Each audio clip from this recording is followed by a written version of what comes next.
No ano de 1992, uma garota de 13 anos chamada Lyoke desapareceu, no dia em que a sua mãe deixou sozinha em casa pela primeira vez. A única evidência encontrada no local do desaparecimento foi uma camisola encharcada de sangue e um envelope misterioso recebido pelo correio algum tempo depois com seus óculos. Este é o caso de Lyoke e seu estranho desaparecimento.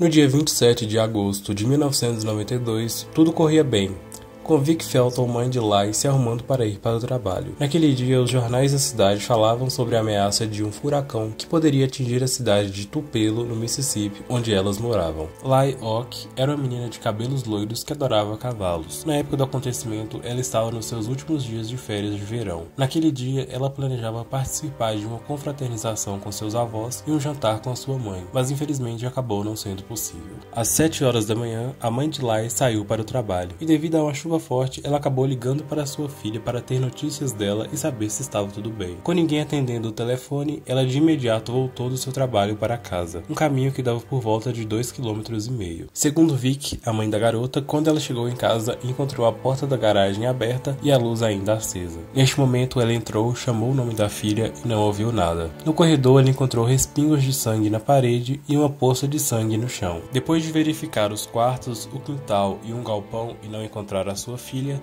Vic chamou a polícia. Além da pequena poça de sangue e os respingos na parede, também havia evidências de que alguém teria tentado limpar o sangue no banheiro.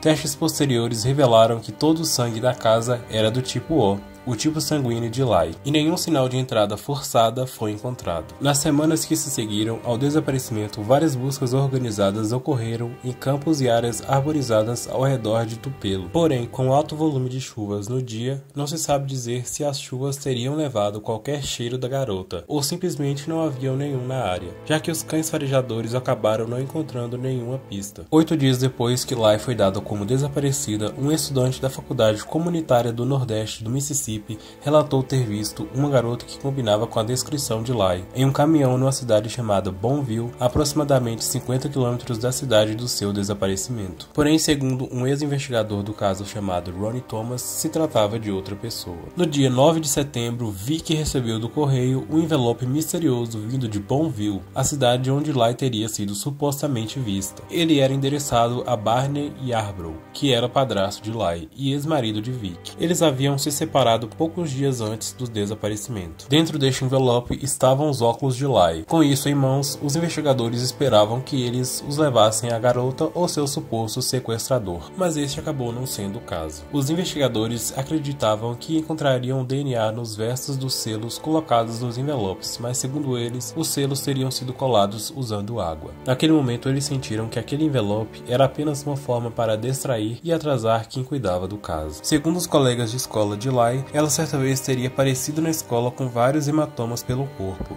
Contudo, ela acabou atribuindo eles aos passeios de cavalo que ela sempre gostou de fazer. Algumas fontes dizem que certa vez, uma das colegas de Lai viu ela comendo frutas no pátio da escola e disse que elas poderiam ser venenosas. Para a surpresa da sua colega, ela disse que não se importava e que talvez ela quisesse morrer. Porém, mais tarde, ela disse para sua colega que não passava de uma brincadeira. O pai de Lai, Donald Ock, conseguiu uma licença do seu posto do exército em Alexandria, na Virgínia, e se juntou às buscas da sua filha. Ele e Vic se conheceram e se casaram enquanto trabalhavam juntos no exército na Califórnia. Mas assim que Lai nasceu, o casamento dos dois acabou chegando ao fim. Logo após o nascimento de Lai, Vic acabou abandonando a sua carreira militar e se mudando com a sua filha para Tupelo. Com a falta de provas, as suspeitas começaram a crescer e Donald começou a desconfiar até mesmo da mãe de Lai, que segundo algumas informações, acabou fracassando em 3 testes do polígrafo, mais conhecido como detector de mentiras. Como os testes de polígrafo geralmente não se sustentam no tribunal e como não haviam evidências sólidas que conectavam Vic ao desaparecimento da sua filha, ela nunca foi acusada. Mesmo com o fato que Vic nunca foi acusada em conexão com o desaparecimento de Lai, o pai dela, Donald, ainda acredita que ela pode saber de alguma coisa. Em uma entrevista, o pai de Lai explicou que Vic era uma interrogadora treinada do exército e que sabia como lidar com um interrogatório. Ele não acredita que daria tempo de alguém entrar na casa, matar Lai, esconder a arma do crime e limpar o sangue no banheiro em menos de 1 hora. hora. Sua teoria é que Vic matou Lai na noite anterior e mentiu para a polícia sobre toda a linha do tempo. Por outro lado, Vic tinha sua própria teoria de quem seria o autor do desaparecimento da sua filha. Ela então apontou para um homem chamado Oscar Kearns. Esse homem era professor da escola dominical da igreja onde Vic e Lai frequentavam. Ele também era dono de alguns cavalos que ficavam no estábulo onde Lai frequentava. Segundo informações, ele teria pedido a Lai que cavalgasse com ele certa vez. Vic argumentava que, como não havia sinais de uma entrada forçada, Lai poderia ter aberto a porta ao seu sequestrador. E como ela nunca deixaria um estranho entrar, o invasor teria que ser alguém que ela conhecia. As alegações da mãe de Lai foram ainda mais reforçadas quando 9 meses depois, Oscar acabou sequestrando uma garota que ele havia conhecido na igreja de Memphis, no Tennessee. Ele a agrediu sexualmente antes de deixá-la na escola e se declarou culpado de abuso sexual quando foi preso. Oscar foi condenado a 8 anos de prisão, mas vindo cumprir apenas 4. Ele foi liberado em outubro de 1997. Porém, 2 anos depois, ele novamente estava envolvido em um outro sequestro, e dessa vez ele teria sequestrado um casal e abusado da mulher. Por esses crimes,